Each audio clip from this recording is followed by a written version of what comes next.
noite. Tamo aí, o pessoal tá chegando aí. Flavinha, Lucas, Kátia, estão ouvindo bem? Tá bom o áudio aí? Tem aqui no Face também. Já estamos conectados aqui no Face também. O nosso estudo bíblico de hoje. O Emerson tá aí também.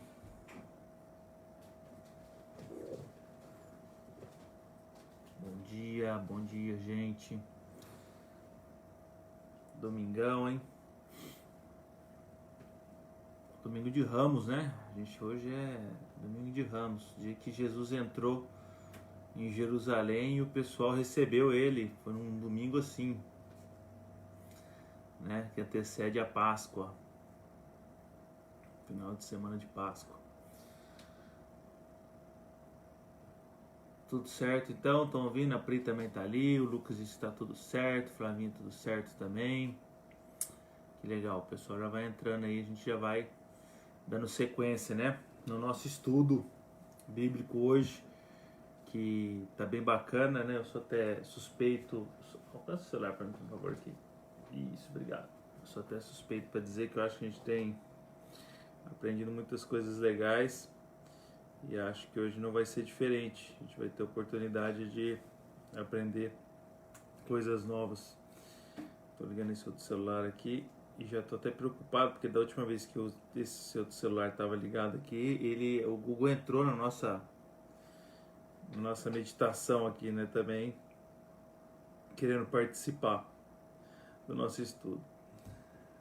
Mas vamos lá. A Renatinha tá aí também. Bom dia, Renata. Vamos começar orando. E antes de qualquer coisa, Senhor Jesus, nós te agradecemos por essa manhã. Muito obrigado, Pai, pela oportunidade que o Senhor nos dá, nos concede de pararmos um tempinho. Temos um dia para isso, para dedicarmos a adoração ao Senhor. Mas temos um tempinho nesse dia tão especial para aprender mais a respeito da Tua Palavra, a respeito daquilo que o Senhor tem nos ensinado por meio da Tua Palavra, Pai.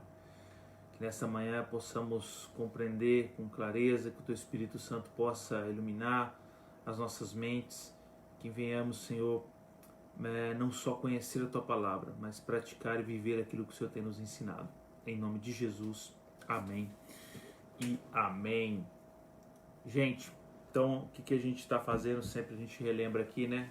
Todos os domingos de manhã, estamos meditando nesse livro aqui, Catecismo Nova Cidade, né? Lembrando, o catecismo nada mais é do que um método de perguntas e respostas, na qual a gente vai fazendo perguntas sobre temas que são relevantes para a doutrina cristã, e com base nesses temas a gente vai respondendo nas escrituras e meditando a respeito daquilo que a palavra nos ensina.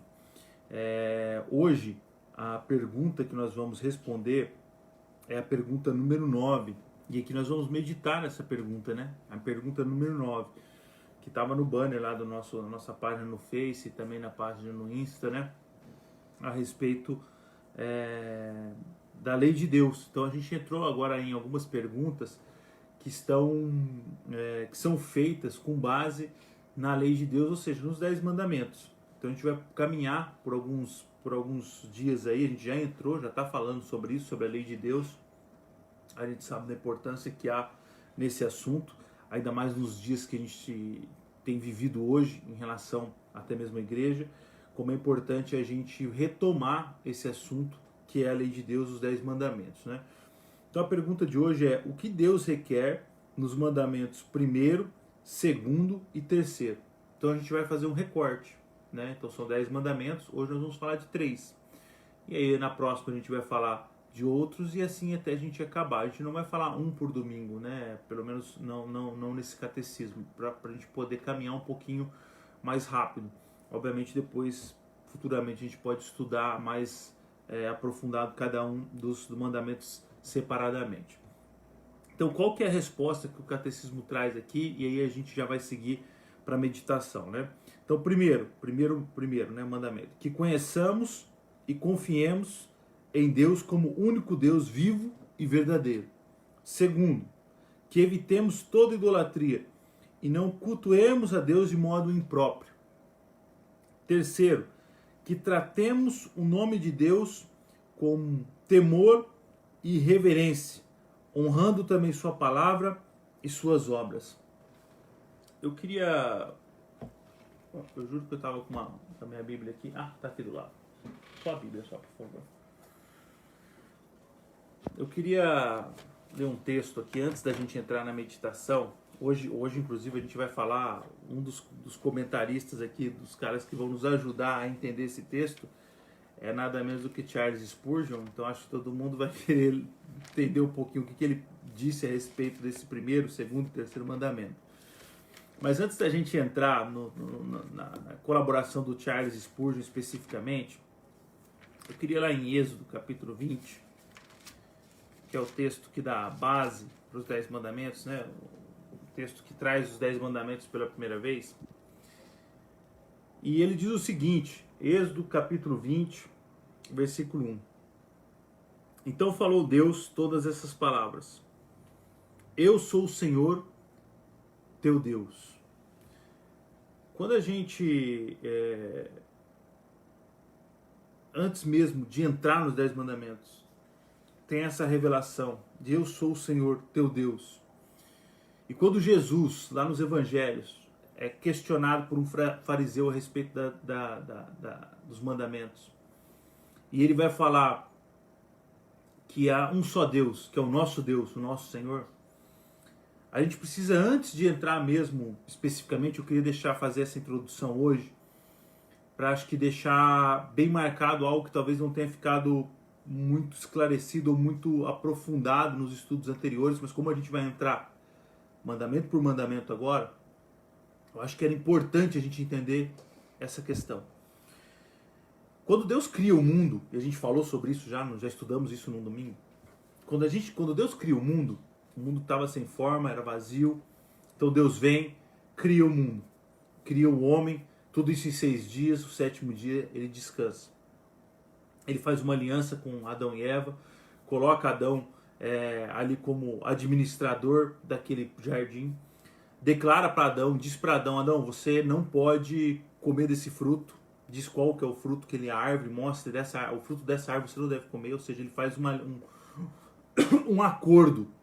Ele fala, você vai governar sobre todo esse lugar, você pode comer de todos esses frutos, você pode administrar tudo isso aqui. No final do dia eu vou vir, nós vamos conversar, bater um papo todos os dias. É assim que as coisas vão funcionar aqui no Jardim do Éden. E existe um lugar, essa árvore, que tem um fruto, e esse fruto você não vai comer. Não deve comer desse fruto. E explica tudo, ou seja, ele coloca todas as regras na mesa, como é que o jogo vai funcionar, explica, e aí ele começa a viver. A partir disso, a gente sabe qual que é o relato. Adão e Eva acabam cedendo à tentação da serpente, que primeiro tenta a mulher, depois o homem. Eles acabam cedendo e por isso são expulsos, quebrando o pacto que haviam feito com Deus. A partir daí, a gente vai pelos relatos de Gênesis entendendo e aprendendo que a humanidade cai em uma perversa iniquidade. E Deus está muito chateado com tudo que está acontecendo.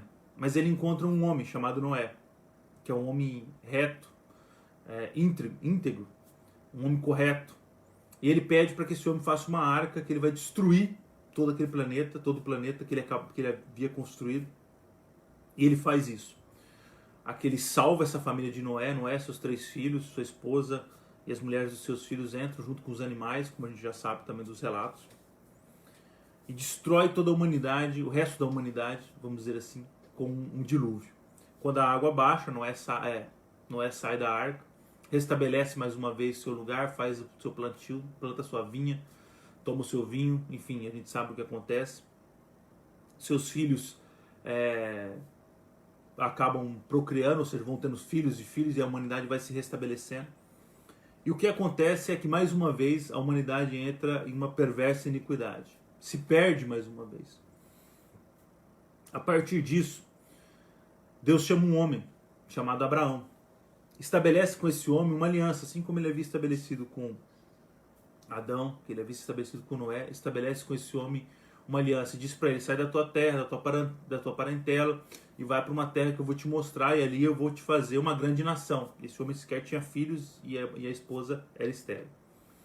Por meio do milagre maravilhoso, estou acelerando a história obviamente aqui, um milagre maravilhoso, esse homem tem um filho, Isaac, e Deus estabelece uma aliança com Abraão a partir daí, dizendo que dessa semente, desse menino, dessa criança, uma nação seria separada. E ele faz isso, separa uma nação. Essa família que nasce daí, ou parte dessa família, depois acaba migrando para o Egito, e essa família vira uma nação, vira um povo no Egito. E lá no Egito esse povo é de certa forma escravizado. E Deus se lembra do pacto que tinha com esse povo. Então Deus levanta um outro homem, chamado Moisés, para libertar o seu povo da escravidão a qual eles estavam sofrendo, esse povo estava sofrendo nas mãos do faraó egípcio. Então Deus faz mais uma aliança agora por meio de Moisés, um pacto por meio de Moisés. Ele leva Moisés até esse povo, até o Egito. Por meio milagroso, maravilhoso, Deus liberta esse povo. Vocês conhecem as 10 pragas do Egito. Não bastasse isso, depois Deus destrói o exército egípcio quando ele abre o Mar Vermelho, e depois para o povo passar, e o povo passa, e quando o exército vem, ele destrói o Mar Vermelho. E quando esse povo é liberto e comemora as margens do Mar Vermelho, Deus direciona eles rumo à Terra Prometida. E nesse caminho, nesse trajeto em que Deus está forjando esse povo, chega um momento em que Deus chama Moisés e entrega a Moisés o que a gente conhece dos 10 mandamentos. Entrega nas mãos de Moisés as leis do Senhor. O que Deus está propondo, está mostrando ali? Que aquele Deus que libertou também é um Deus que é legislador. Que aquele Deus que libertou aquele povo, que tem um pacto com esse povo, desde a sua criação ele veio fazendo pactos com essa humanidade, e separou agora um povo. Ele tem, vamos dizer assim, regras de como as coisas devem funcionar. Como vai funcionar a sua obediência, a obediência a ele, no caso, melhor dizendo. Então eu libertei vocês, e agora que eu libertei vocês, eu quero colocar aqui diante de vocês o que é que vocês têm que fazer para viver em comunhão com o seu libertador. Como é que vocês vão adorar aquele que livrou vocês, aquele que tem um pacto com vocês, aquele que tem uma aliança com vocês, aquele que ouviu o clamor de vocês e que resgatou vocês da mão do seu, vamos dizer assim, do seu carrasco, daquele que vinha colocando sofrimento, dor sobre a vida de vocês. E aí ele entrega para esse povo os 10 mandamentos. E aqui, eu acho que é uma coisa que a gente precisa entender de forma muito clara, porque ele diz assim, lá em Gênesis capítulo, ou em Êxodo, como a gente diz, leu 22. Eu sou o Senhor teu Deus. As leis morais, vamos dizer assim, como a gente pode trazer, os 10 mandamentos, eles podem ser de forma, vamos dizer assim, utilizadas universalmente. Todas as pessoas podem seguir. Não matarás, não roubarás, não faz isso, não adulterarás. Enfim, são leis morais que cabem para qualquer parte do mundo que pode ser praticado. E vai ser uma ótima, porque você vai ter uma sociedade muito melhor se as pessoas seguissem isso. Mas as leis, especificamente, quando elas foram entregues, essas leis, esses 10 mandamentos, eles foram entregues para um povo. E a gente precisa entender que quando a gente vai estudar os 10 mandamentos, esses 10 mandamentos estão falando especificamente conosco, comigo e com você, com aqueles que têm Deus como o seu Deus. Aqueles que se identificam com o versículo 2. Eu sou o Senhor teu Deus, eis aqui as minhas leis. Isso é importante porque a gente tem uma facilidade muito grande enquanto cristãos de aplicar as leis de Deus, os mandamentos de Deus, externamente, para fora dos portões da igreja, para o mundo, como se o mundo tivesse Deus como o seu Deus, como se as pessoas que a gente quer apontar a lei de Deus tivessem em Deus, o seu Deus, estivessem com Deus, um pacto com Deus, ou melhor, até dizendo, trazendo para o Novo Testamento, para aquele novo pacto, a nova aliança, o novo nascimento com Jesus Cristo. Nós queremos às vezes imputar a algumas pessoas as leis e as regras como se essas pessoas tivessem em Cristo Jesus, em Deus, e com o auxílio do Espírito Santo, o reconhecimento, o convencimento do Espírito Santo, o reconhecimento de que Deus é o seu Deus, como nós, enquanto cristãos, temos essa noção. E por que isso é importante? Porque muitas vezes a gente até se chateia e se magoa com algumas coisas que a gente vê no mundo. E às vezes quer aplicar algumas coisas como se fossem aplicáveis a pessoas que sequer conhecem os 10 mandamentos. Sequer têm noção de quem Deus é. Quando a gente faz isso, a gente começa a tirar, vamos dizer assim, um pouco da essência, por mais que sejam leis universais e que possam sim ser aplicadas mundialmente, universalmente, e que tenham sim consequências universais, ou seja, quem não tem uma aliança com Cristo, quem não reconhece Jesus, quem não vive de acordo com de obediência a Jesus, vai ser julgado por isso, ainda que diga que não quis, ou enfim, não recebeu essa revelação, ou qualquer coisa do tipo, ainda que venha alegar isso, de alguma forma nesse sentido. Mas entenda algo nessa manhã que eu acho que é extremamente importante, antes da gente começar a estudar isso aqui, qualquer outra coisa. E vamos aplicar num versículo já específico, numa lei específica, que é a terceira aqui. Não tomar o nome de Deus em vão. Às vezes nós queremos aplicar essa lei na sua rigidez total a pessoas que sequer compreendem o que isso quer dizer, quando na verdade nós que temos o nome de Deus como nome santo, que temos Deus como nosso Deus, não respeitamos isso, sabendo que o nome de Deus é santo, sabendo da santidade do nosso Deus, não cumprimos tal mandamento. Usamos indevidamente tal mandamento. E aí eu trago a reflexão que é antes da gente entrar em qualquer coisa, em qualquer mandamento. Qual é a diferença para aqueles que têm consciência e têm Deus como seu Deus e aqueles que às vezes não têm essa noção?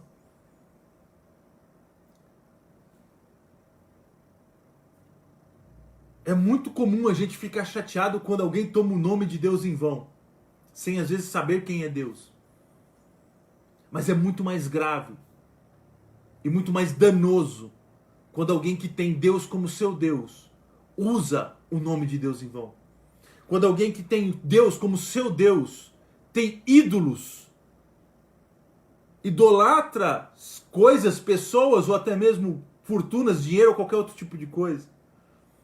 É muito mais sério quando pessoas que têm Deus como seu Deus, que receberam pela graça, pela misericórdia de Deus, receberam agora as leis de Deus, os mandamentos de Deus, têm noção do que esses mandamentos são, sabem, estão conscientes do que a lei diz, mas infringem a lei de Deus, infringem os mandamentos de Deus, escondidos debaixo de uma falsa graça, escondidos debaixo, às vezes, de uma palavra que está muito comum hoje, de uma hipergraça, por exemplo.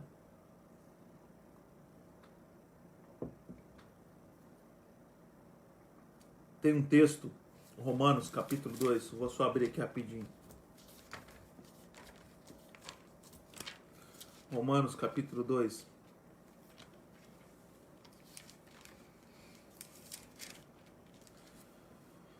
O título desse capítulo aqui está assim: os gentios e os judeus igualmente culpados. O juízo de Deus. O que ele está dizendo?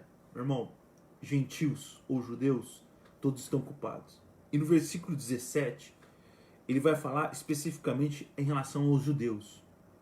Nesse caso específico, a gente já vai trazer uma aplicação para os nossos dias. Diz assim: se porém tu, que tens por sobrenome judeu, e repousas na lei, e te glorias em Deus, que conheces a sua vontade, e aprovas as coisas excelentes, sendo instruído na lei, que estás persuadido de que és guia dos cegos, luz dos que se encontram em trevas, instrutor de ignorantes, mestre de crianças, tendo na lei a forma da sabedoria e da verdade. Tu, pois, que ensinas a outrem, não te ensinas a ti mesmo? Tu que pregas que não se deve furtar, furtas? Abominas, ou melhor aqui, dizes que não se deve cometer adultério e o cometes? Abomina os ídolos e lhes roubas os templos? Tu que te glorias na lei, desonras a Deus pela transgressão da lei? Pois como está escrito, o nome de Deus é blasfemado entre os gentios por vossa causa. O nome de Deus é blasfemado pelos gentios por vossa causa. O nome de Deus é tido, profanado, é blasfemado, é colocado como motivo de riso, como motivo de escárnio, ou como desonra, por causa da atitude de vocês que se dizem portadores da lei. Veja, ele vai falar inclusive sobre os gentios aqui também, depois você pode ler o Romanos, se puder ler o Romanos inteiro, mas se quiser ler só o capítulo 2, depois você lê na sua casa, lê com tempo aí. Olha que coisa séria que ele está trazendo aqui.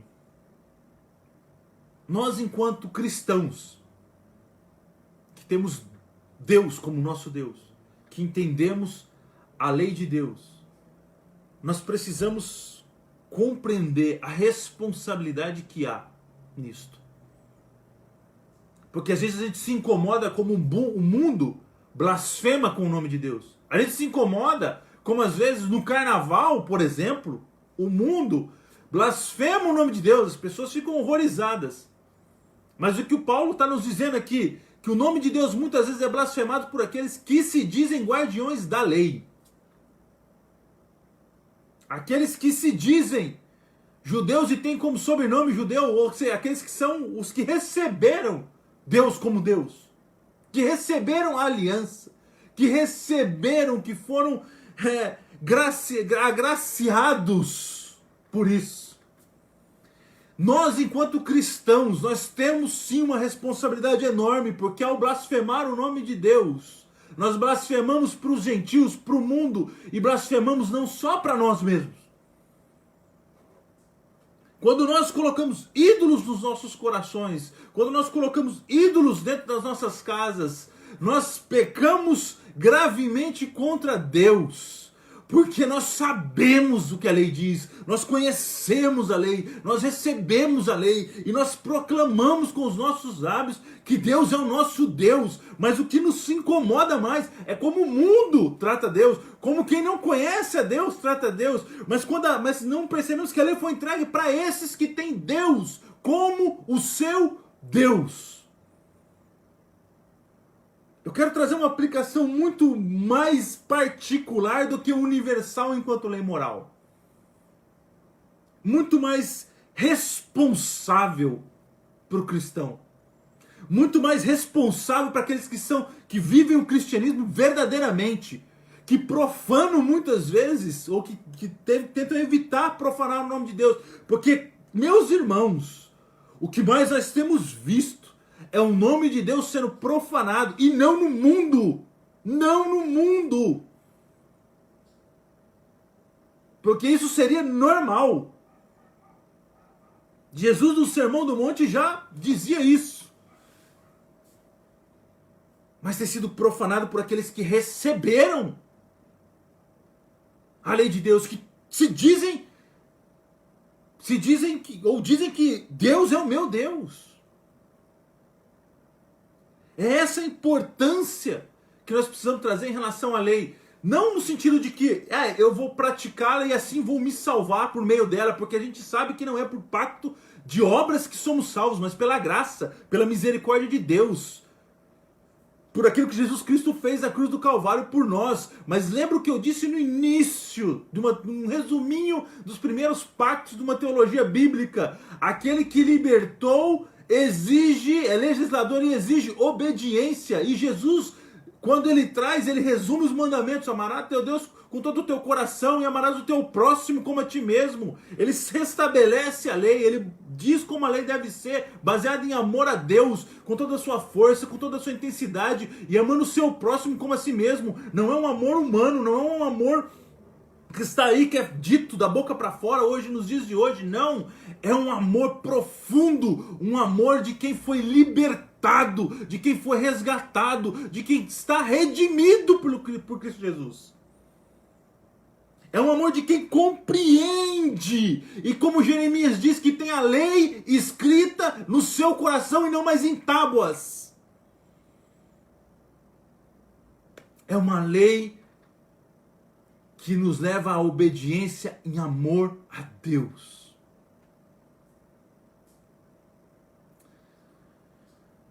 Aí agora eu queria entrar um pouco no que os autores vão dizer aqui. Charles Spurgeon, quando vai comentar essas 3 leis, ele diz o seguinte: Deus leva os homens a ver que o Deus revelado na Escritura é manifesto na pessoa do Senhor Jesus. É o Deus, Criador do céu e da terra. O homem forma para si um Deus segundo o seu próprio gosto. Olha o que ele vai dizer agora. Se não o faz de madeira ou de pedra, o homem faz imagens do que chama de sua própria consciência. Pensamento cultivado, uma divindade segundo seu gosto, que não será muito severa com suas iniquidades, nem estrita justiça aos impenitentes. O que ele está dizendo?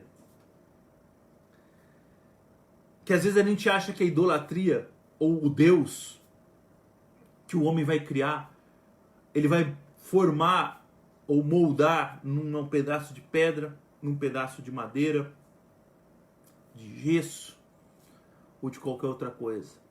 Mas o que muitas vezes o homem procura é um Deus da sua consciência, que não seja tão rígido consigo mesmo, que não exija de si mesmo, mas que tolere todas as suas atitudes.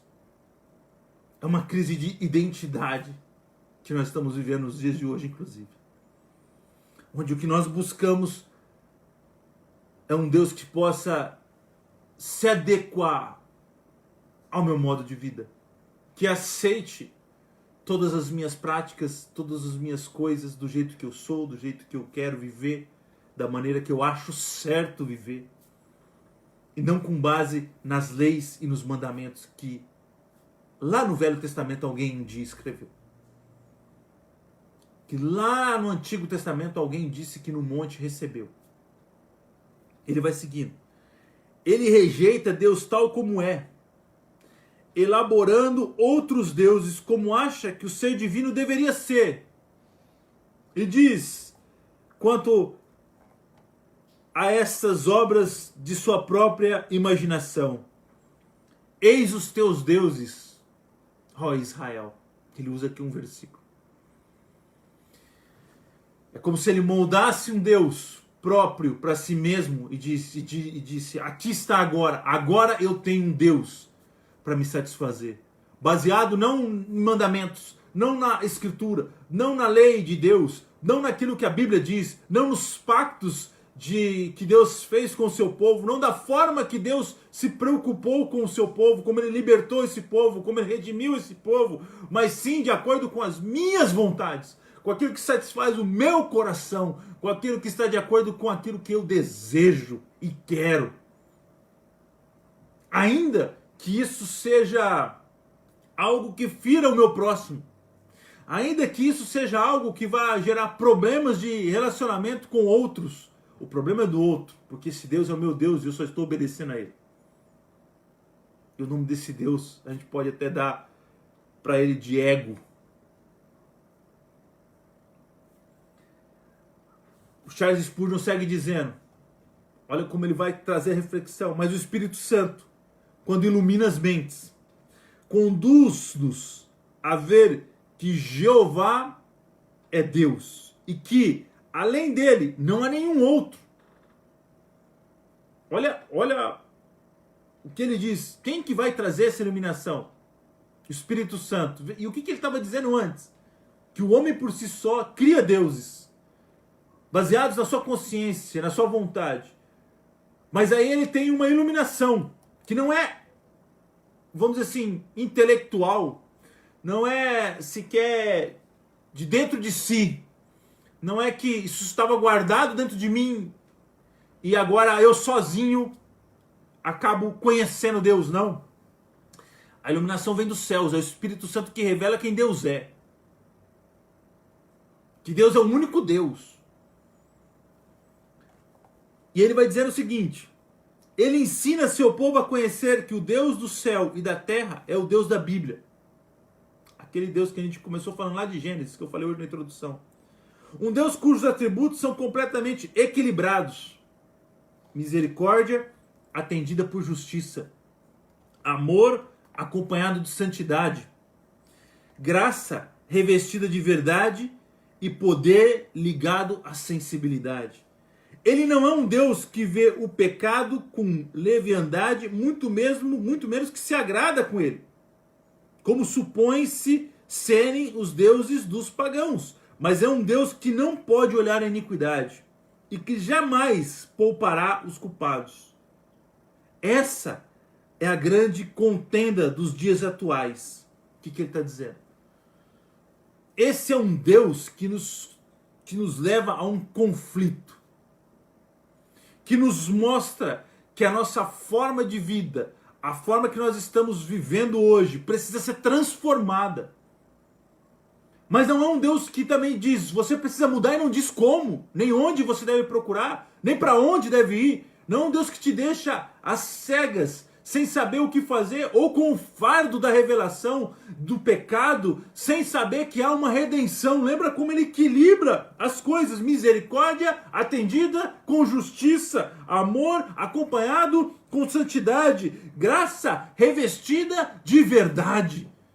Ele equilibra as coisas, ao pecado, mas ao Redentor, à justiça, mas à misericórdia. Ele vem equilibrando as coisas como ele vem fazendo desde o início.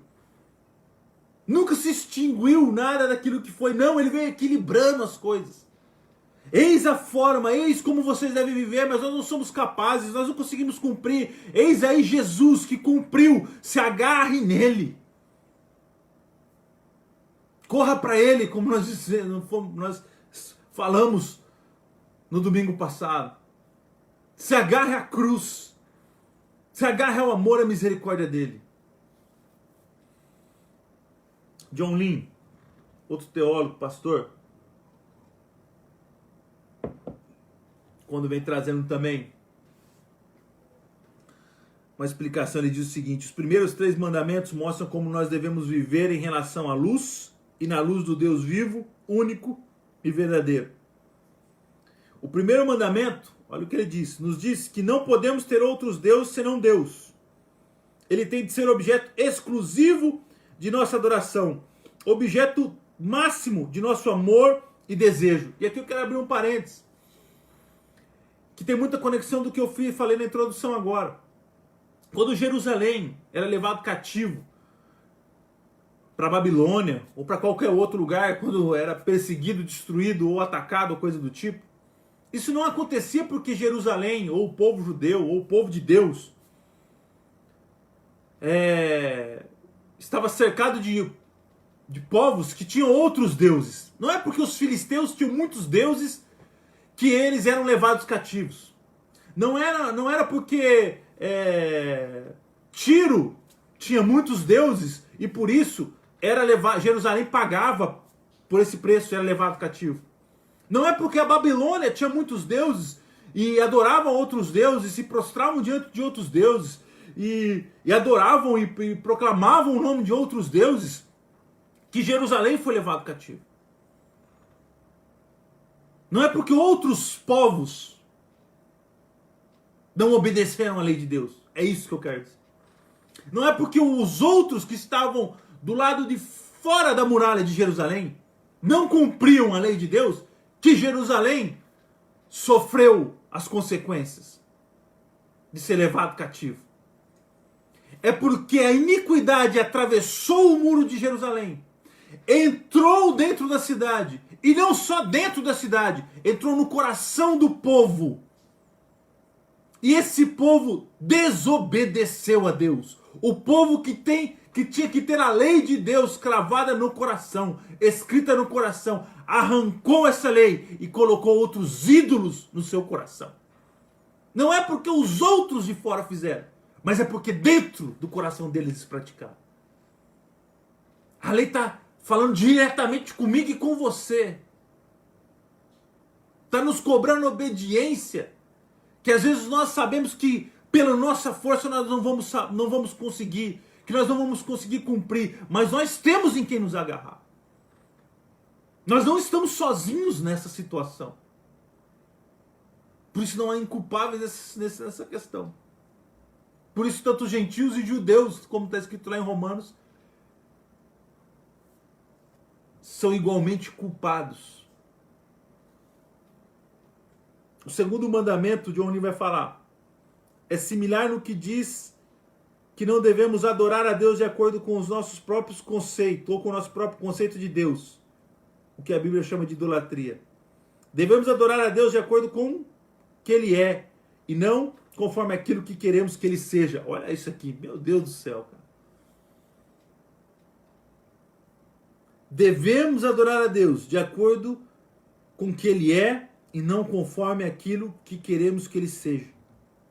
Em outras palavras, não adorem falsos deuses e não adore a Deus de modo falso. Não adore falsos deuses e não adore a Deus de modo falso. Mas como é que eu vou saber disso? Como é que eu vou entender então como eu devo adorar? Como é que eu posso... será que eu estou adorando Deus de modo falso? Será que eu estou adorando falsos deuses? Como é que isso vai se esclarecer diante de mim? De uma forma muito clara. Você não conceitua Deus aqui. Como Deus deve ser, como Deus é, como Deus... Não é aqui na tua cachola. Não é na minha. É aqui, ó, que Deus está revelado. Quem Ele é e como Ele quer ser adorado. Não é criando estratégias sensacionais. Não é imaginando como será que Deus gostaria que Ele fosse adorado. Não é confabulando atos proféticos maravilhosos ou coisas impressionantes que talvez possam agradar o coração de Deus. Não. É aqui que você vai entender quem é Deus e como Ele quer ser adorado.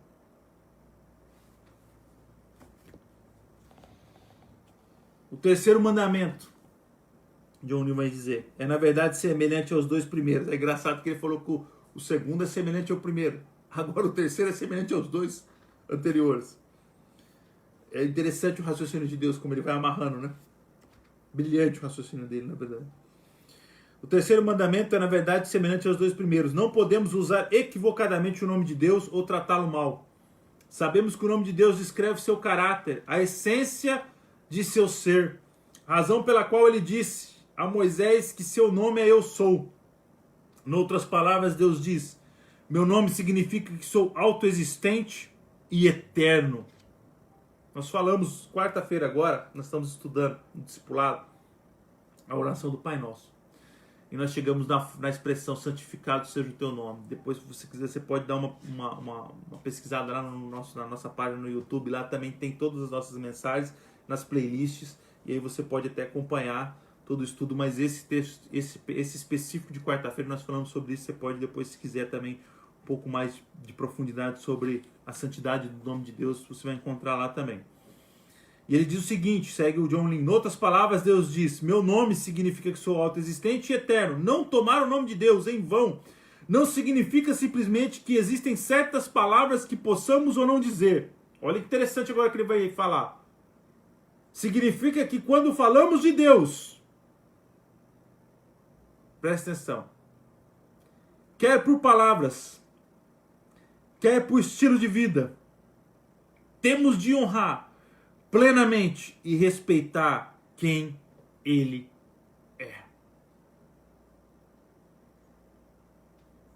Veja como ele traz, é aquilo que eu estava falando nisso, como ele traz para aqueles que têm Deus como seu Deus, essa revelação do mandamento.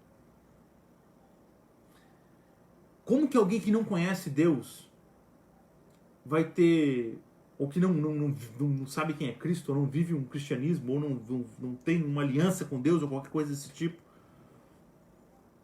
como você vai esperar que essa pessoa às vezes não cometa tais delitos?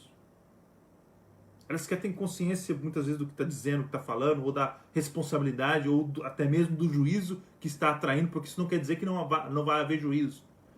Elas sequer às vezes têm noção do juízo que está atraindo para si. Mas o que ele está dizendo aqui significa que quando falamos de Deus, ele está falando de quem conhece Deus, de quem tem Deus como seu Deus. Deus, o nosso único Deus, como Jesus disse, nosso único Senhor, quer por palavras, quer por estilo de vida, a forma que você vive, a forma que você negocia, a forma que você se relaciona com os seus amigos, com os seus colegas de trabalho, com a sua família, com a sua mulher, com o seu marido, com o seu... Enfim, a forma que você vive na sociedade. As suas atitudes dizem se você profana ou não o nome de Deus, se o nome de Deus é ou não glorificado. E ele diz mais, consideremos um pouco mais os primeiros 2 mandamentos. Digamos, por exemplo, que você crê de todo o coração que alcançar determinado objetivo em sua vida. Prestígio, um tipo de emprego, um relacionamento com a pessoa de seus sonhos. Proverá conforto máximo e responderá a seus desejos do coração por significado. Cotidianamente, você olha para esse alvo a fim de lhe prover conforto mais profundo do que Deus. Olha o que ele está dizendo. Isso implica quebrar o primeiro mandamento. Quando você anseia algo, um objetivo, e não tem problema nenhum você ter objetivos na vida, propósitos, correr atrás, querer ser um bom profissional, um profissional de sucesso, ter um casamento bacana, ver os seus filhos crescerem e serem bem educados, profissionais, não tem problema nenhum, não é disso que ele está falando. Isso você pode desejar, trabalhar, se esforçar como um bom cristão, você inclusive deve pelejar para fazer isso, deve lutar para fazer isso. O problema é que quando isso se torna o conforto do seu coração acima de Deus, quando isso se torna mais importante do que Deus, o John Lee diz, você acabou de fazer de seu alvo um Deus. Prestígio, um emprego ou uma pessoa se tornaram o objetivo de sua adoração. A minha história, o meu legado, o que eu vou construir, o meu império.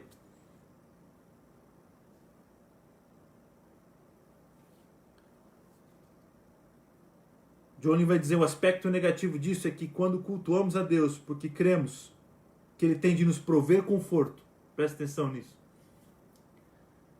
que fala muito do que a gente tem, infelizmente, vivido nos dias de hoje. O aspecto negativo disso é que quando cultuamos a Deus, porque cremos que Ele tem de nos prover conforto, dando-nos prestígio, um emprego ou o relacionamento que desejamos e procuramos, violamos os mandamentos.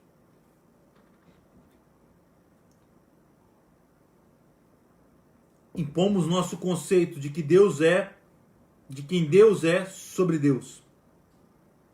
Ou seja, eu imputo a Deus algo que Ele não é. Eu digo, Deus só é Deus se eu tiver o emprego do meu sonho. Deus só é Deus se eu me casar com fulano, ou com fulana, ou com, sei lá, com qualquer outra pessoa. Deus só é Deus se aquilo que eu desejo acontecer. É isso que ele está dizendo. Impomos nosso conceito de quem Deus é sobre Deus. Aquilo que eu acho que Deus é se transforma em Deus. Só que não é verdade isso. Criamos um Deus desenhando segundo o freguês, ou seja, um ídolo. Esses 2 primeiros mandamentos dizem para que adoremos somente a Deus, que adoremos a Deus como verdadeiro Deus e não adoremos a um Deus projetado ou inventado, um ídolo. Porque esses mandamentos insistem. Por que ele está perguntando? Esses mandamentos insistem para adorarmos somente a Deus e para o adorarmos como Ele é e não como queremos que Ele seja. A pergunta que ele está fazendo aqui. Olha que ele vai fazer mais uma pergunta. Por que o terceiro mandamento insiste tanto em honrar e respeitar seu nome e seu caráter? E a resposta agora. Porque Deus nos criou com um desejo que só Ele pode satisfazer. O desejo por Ele. Por Deus. E só Ele pode satisfazer. Se estivermos sempre tentando mudar quem Deus é, ou substituí-lo por outra coisa, jamais estaremos em paz. É por isso que você nunca se satisfaz. É por isso que o carro nunca é um carro suficiente. É por isso que a casa nunca é a casa suficiente. Você tem que ir na frente de outra mansão e profetizar que será a sua mansão no futuro.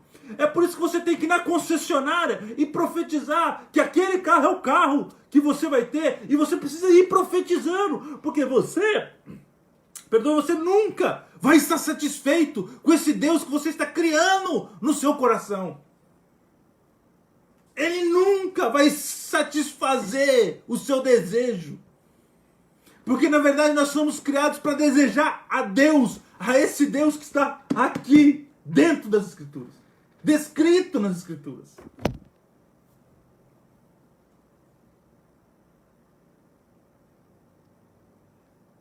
John Lynn diz: nunca experimentaremos o verdadeiro conforto, o verdadeiro significado ou a verdadeira alegria.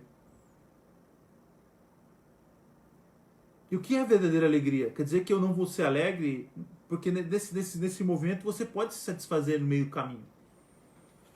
Você pode conquistar algo e se alegrar, mas não é satisfatório. Você vai precisar de algo melhor daqui a pouco. Você pode conquistar um bom emprego, graças a Deus, mas a ganância ou o desejo ou qualquer coisa que você transforme isso num ídolo, você vai entender que daqui a pouco não é suficiente. Você vai precisar de mais. Você nunca vai estar satisfeito. E você nunca vai conhecer o verdadeiro sentido da palavra prosperidade. Você nunca vai se sentir na vida próspero, que é a satisfação com aquilo que Deus tem te dado. Sempre haverá algo a mais a conquistar. Sempre haverá algo a mais, porque esse é o que o ídolo que você criou no coração está pedindo. Quando o verdadeiro Deus quer, e a única coisa que Ele tem buscado ou tentado colocar no teu coração, é que você confie e se alegre nele em todo o tempo. Essa é a verdadeira alegria. Essa é a verdadeira satisfação. Jamais seremos inteiros, diz o John Lynn, porque nós não temos o verdadeiro Deus conosco. E sem Deus no nosso coração, sem Deus na nossa vida, nós nunca vamos ser inteiros. Sempre vai faltar uma parte. E para aí a gente ir concluindo, John Lynn diz: mas se Deus estiver no centro de nossas vidas, não outro Deus, uma versão revisada de Deus com partes desse Deus. Você tira uma parte, essa parte eu gosto, essa parte eu tiro. Mas o Deus vivo e verdadeiro, estaremos verdadeiramente em paz. Isso é precisamente a razão pela qual Agostinho escreveu: tu nos criastes para ti, e o nosso coração é inquieto até que encontre descanso em ti. Tu nos criastes para ti, e nosso coração é inquieto até que encontre descanso em ti. Agostinho resume: se o nosso Deus não é esse Deus que se apresenta na Bíblia, mas um Deus que nós criamos no nosso entendimento, nunca haverá uma satisfação total. porque ele sempre vai exigir algo a mais de nós e nunca teremos paz. Então hoje a gente fecha primeiro, segundo e terceiro mandamento. Que essa palavra possa trazer clareza ao teu coração, não peso ou coisa do tipo, porque nós vivemos pela graça, pela misericórdia de Deus. Somos redimidos pelo aquilo que Jesus Cristo fez, e não por aquilo que nós fazemos com o nosso próprio braço ou esforço. Amém? Vamos orar para a gente encerrar. Senhor Jesus, nós te agradecemos por essa manhã, eu te louvo e te exalto por tudo aquilo que o Senhor tem nos ensinado a respeito da tua lei, e principalmente por aquilo que o Senhor tem nos lembrado de como nós precisamos do Senhor Jesus Cristo nas nossas vidas.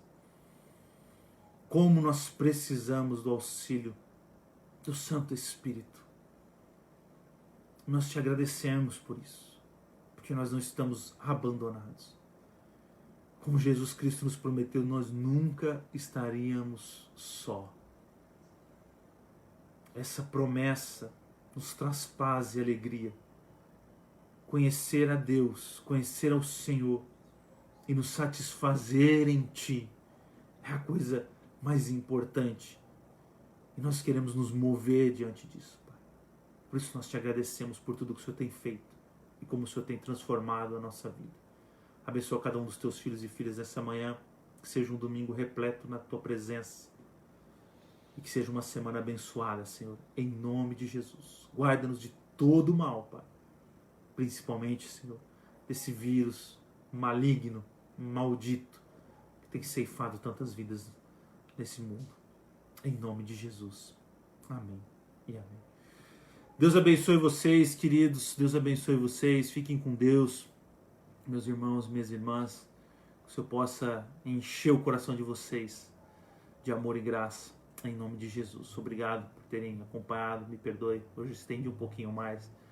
Mas é uma introdução que a gente precisou fazer para começar os mandamentos. Amém? Fiquem com Deus. Quarta-feira estamos de volta à noite, 8 horas, para seguir o nosso estudo sobre o Pai Nosso. Já foram 4 meditações e a gente vai entrar numa nova agora. Tá top. Se você perdeu alguma, quer acompanhar, entra lá no YouTube e assiste lá. Todas elas estão lá. Depois você já fica atualizado, tá bom? Essa daqui também tá lá. Tem toda a playlist também do catecismo, cada uma das perguntas que a gente vem respondendo. Tá faltando a primeira, segunda e terceira, mas nós já vamos gravar. Vamos deixar lá também para vocês acompanharem, tá bom? Deus abençoe, fique com Deus. Ótimo domingo. Tchau, tchau.